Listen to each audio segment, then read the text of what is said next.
So this is why your settings matter.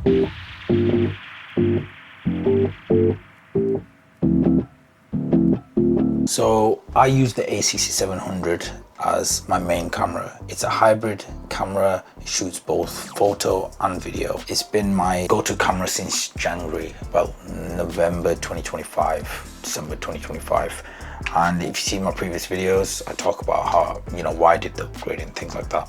But anyway, this video is more about the video side of A6700. So I'm going to be covering two profiles, S-Log3 and Rec709. And these are two picture profiles that you can use on your camera. And you might be thinking, picture profiles, this S-Log3, Rec709, who is this for? It's definitely for beginners and someone who's actually just bought a camera. So your basic foundation settings, your basic settings for video on any camera, and especially this one, you want to set it to XAVC S 4K. That's your main basic setting. And then you want to change your frames per second to 24 frames per second. And your bitrate should be set at 100M, 422 and 10-bit. Set these first always. This is like the base foundation setting for video. That's what you want. I could go more into it, what the 100M is and the 422 and the 10-bit, but I'll make another video about that. But at the moment, don't worry about what it is. These settings are like the highest settings you can set for this camera or the camera that you've got. So let's talk about S-Log3 and what is it. It's basically a very flat picture profile. Whenever you change to S-Log3 on your camera, you'll see a gray type of color on your camera, and it'll just look like there's no color in your videos or anything as such, and you just think to yourself, oh, is my camera broken or something like that. But really, that's not the case. What it does is it basically functions like a raw photo for video. So you're preserving the maximum detail in the brightest highlights and then the darker shadows as well.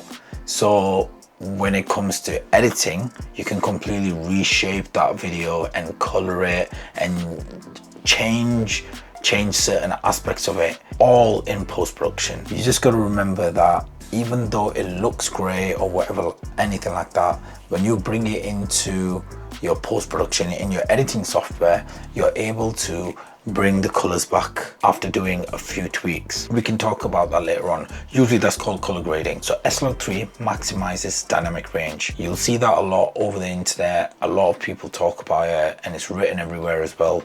That's literally the main reason people film in S-Log3, so that you can have more freedom in how you want to color your videos. And I've been using S-Log3 recently quite a lot, and I'm testing it, messing about with the colors a bit, and it's kind of fun. So when is it that you want to use S-Log3? Now, I don't think there's any specific time, but really you want to use it when working in a controlled environment, or when you've got good lighting, or when you actually want to color grade something. Really, you can use it anytime. It doesn't really matter. So to change the S-Log3 settings, especially on my Sony A6700, you go into the picture profile and you want to change the gamma to S-Log3. The color mode, you want to change it to S-Gamma3 Cine, and everything else you want to just leave default. Some people do mess around with it and change a few things and whatnot, but me personally, I've kept everything default. All I've done is change the gamma to S-Log3 and the color mode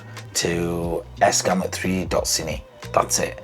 I've not done anything else. That's all I've kept it at for S-Log3. But like I said to you, it is gonna look washed out, which is completely normal. It's completely normal. Don't worry, your camera's not broken or anything like that. Like I said to you, it's retaining all the information in the video. So when you go into post-production, you're able to pull the colors back out and change the colors to whatever you want. Always keep in mind as well, whenever you film in S-Log3 as well, it needs to be color graded.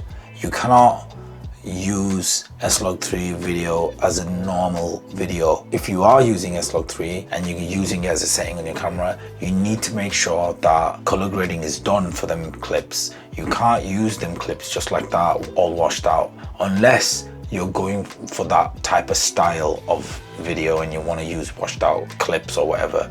But you need to, whenever you film in S-Log3, it needs to be color graded. So the other picture profile is called Rec709, and that is the standard color profile that you use on your camera. And that basically is a ready to use picture profile straight out of the camera.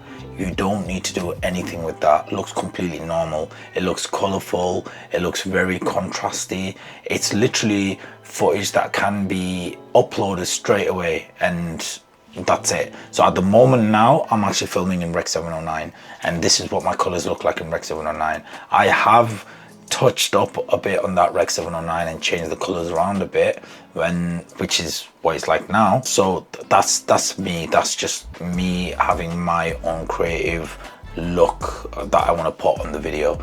But Rec709 is what I'm filming at this moment in time. And when should you use Rec709? So Rec709 is usually used when you want it in run and gun situations, you don't have any time to grade, and you just want to use it for everyday shooting. Like for now, I wanted to film this YouTube video and I didn't want to do like a massive color grade or anything like that. I didn't want to film in S-Log3, so I just filmed in Rec709 because I find it easier, and I know that I've got some certain colors that I can use and I can just slap it on and I can change it if I really wanted to, which I have done. But the whole video that I'm filming now is in Rec709 because it just makes it easier for me. That's it. So to activate Rec709 on your camera, you literally just want to click on PP off, and usually a camera is in PP off, and that's where you want it in. That's it. That means it's just a standard color profile, which is the Rec709 profile, and that's it. There's nothing you need to do. You don't need to change any settings, nothing like that. Literally switch on the camera, start shooting.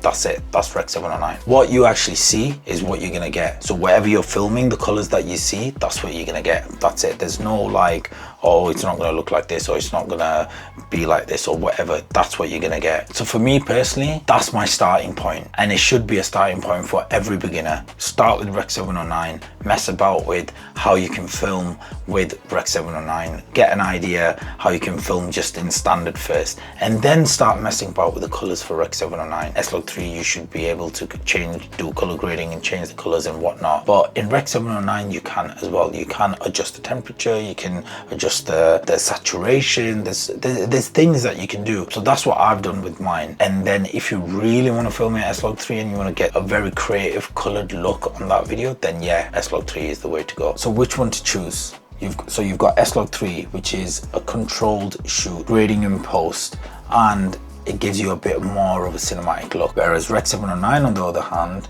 is more of a quick turnaround. There's not really any heavy editing, lifting, or anything like that with that. It's literally straight from the camera, film it, and that's it. I wanted to create this video to help you guys understand between S-Log3 and Rec709 and what I do when I started filming and what I do now. It should give you an idea of what both the two things mean and what you can achieve with them. Anyway, my next video is going to be about the photo settings and how I've set them up on my camera whenever I go out to take photos. That should give you a bit of an idea how I switch between, you know, video and photo as well. And if you're not subscribed to keep track of the next video that comes out, hit that subscribe button. And if you like this video, drop a like as well. And if you've got any questions, drop in the comments below. I'll definitely answer when I see your comments. But other than that, I'll see you guys in the next one.